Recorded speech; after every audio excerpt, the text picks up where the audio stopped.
Viewers, இன்னைக்கு சிறப்பு தொகுப்பா ஒரு ஊரை பத்தி பார்க்க போறோம். அது எந்த ஊருன்னா, கடலூர் மாவட்டத்தில் உள்ள வடலூர்.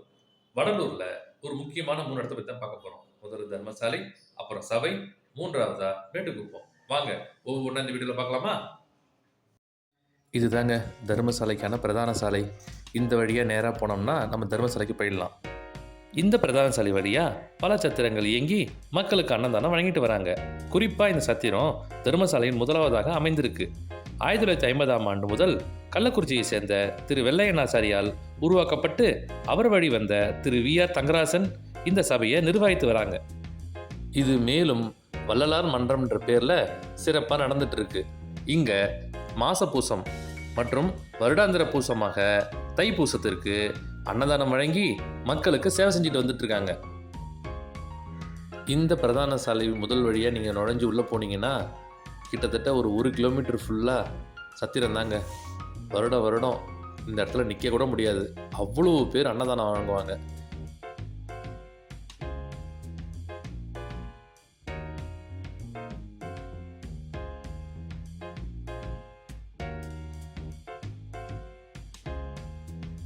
இந்த சாலை நேரம் எங்கே போகுதுன்னா சமரச சுத்த சன்மார்க்க சத்திய தர்மசாலைக்கு போகுது.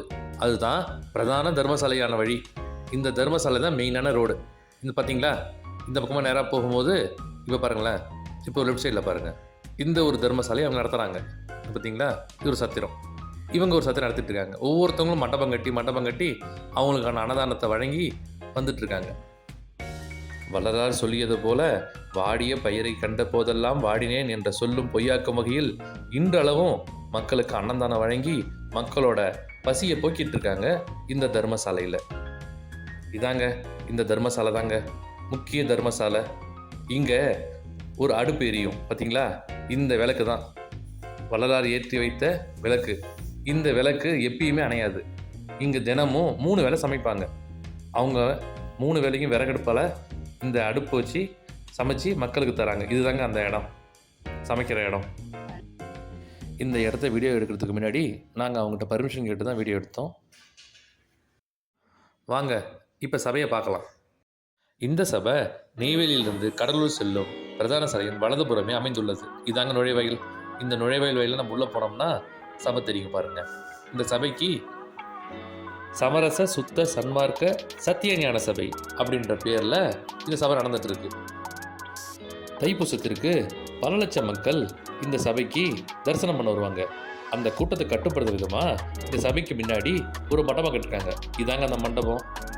இந்த மண்டபத்தின் வழியாக தான் கூட்டத்தை கட்டுப்படுத்தி ஜோதி தரிசனம் பார்க்குறதுக்கு வழி செய்கிறாங்க.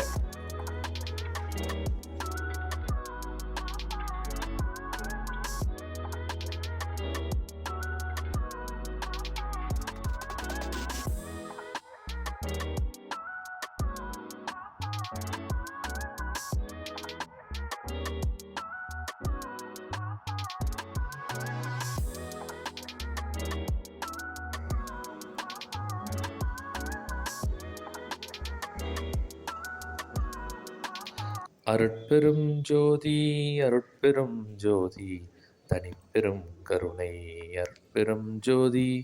தமிழ் மொழி தெரிந்த எல்லாருக்குமே இந்த பாடலோட விளக்கம் சொல்ல தேவையில்லை. எல்லாருக்குமே இந்த அருட்பெரும் ஜோதியோட மகிமை தெரியும். இந்த கதவு வழியாக தான் நமக்கு ஜோதி தெரியும். இந்த கதவை திறக்கும் போது அது உள்ள ஜோதி தெரிகிறதா பல 100 ஆண்டுகளாக சொல்லப்பட்டு வருது.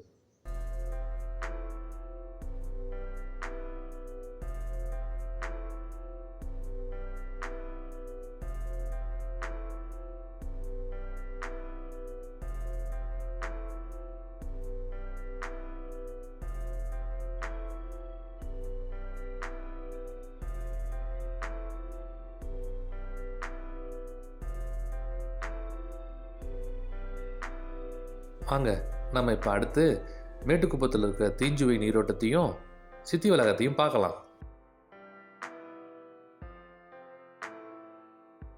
சபைக்கு எப்படி உள்ளே போனீங்களோ அதே வழியாக திரும்ப வந்தீங்கன்னா இடதுபுறமாக செல்லக்கூடிய நெய்வேலி வழியாக செல்லும்போது ஒரு 4-5 கிலோமீட்டர் தாண்டி இந்த மேட்டுக்குப்பம் அமைந்திருக்கு. இதுதாங்க இந்த ஆர்ச்சி மூலிமா உள்ளே போகிறது தாங்க. இது உள்ளே போகும்போது ஒரு 6-7 கிலோமீட்டரில் நமக்கு மேட்டுக்குப்பம் வந்துடும்.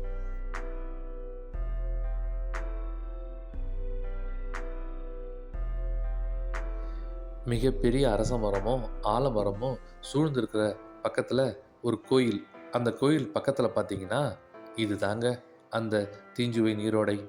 150 ஆண்டு காலமா இங்க தண்ணி வற்றவே இல்லையாங்க. வள்ளல் பெருமான் இந்த நீரோட்டத்த தன் கையால திறந்துவிட்டதா சொல்லப்படுது. இங்க பாருங்க எவ்வளோ அழகான மீன்கள்லாம் இருக்கு. இந்த தண்ணி இன்னும் குடிக்கலாமா. அந்த அளவுக்கு சுவையாவும் இருக்கு. பல உடல் வியாதிகளுக்கு மருந்தாவும் சொல்லப்படுது. அடுத்து நம்ம பார்க்க போற இடம் சித்தி வளாக திருமாளிகை. இதுதாங்க அந்த இடம். இந்த திருமாளிகை மூலியமா உள்ள போனோம்னா, ஜோதி எப்பயும் போல எரிஞ்சுக்கிட்டே இருக்கும். ஜோதி வடிவா நமக்கு வள்ளல் பெருமான் அருள்பளிச்சிட்டு இருக்காரு. ஜாதி, மதம், இனம் என்ற வேறுபாடின்றி நாம் அனைவரும் ஒரே ஜோதியில் இறைவனைக் காண்போம் என்ற வழியில் வள்ளல் பெருமான் ஒரு கொடியை நிறுவினர். அந்த கொடியானது சிறப்பு பார்த்தீங்கன்னா, வள்ளல் பெருமான் 22/10/1873 ஸ்ரீமுக தமிழாண்டில் ஐப்பசி 7 செவ்வாய்க்கிழமை காலை 8 மணிக்கு மஞ்சள் வெள்ளை சன்மார்க்க கொடியை ஏற்றி சொற்பொழிவு செய்தார். அதில் நமது நாபி முதல் புருவ மத்தியில் ஒரு நாடி இருக்கின்றது. இந்த நாடி மேற்புறத்தில் மஞ்சள் நிறத்திலும் அடிப்புறத்தில் வெள்ளை நிறம் கொண்டது என்ற இந்த கொடிக்கு நம் அனுபவத்தின்கண் விளங்கும் என்ற சொற்பொழிவு மூலம் இந்த கொடி இன்னும் சிறப்பாக பறந்து கொண்டிருக்கிறது.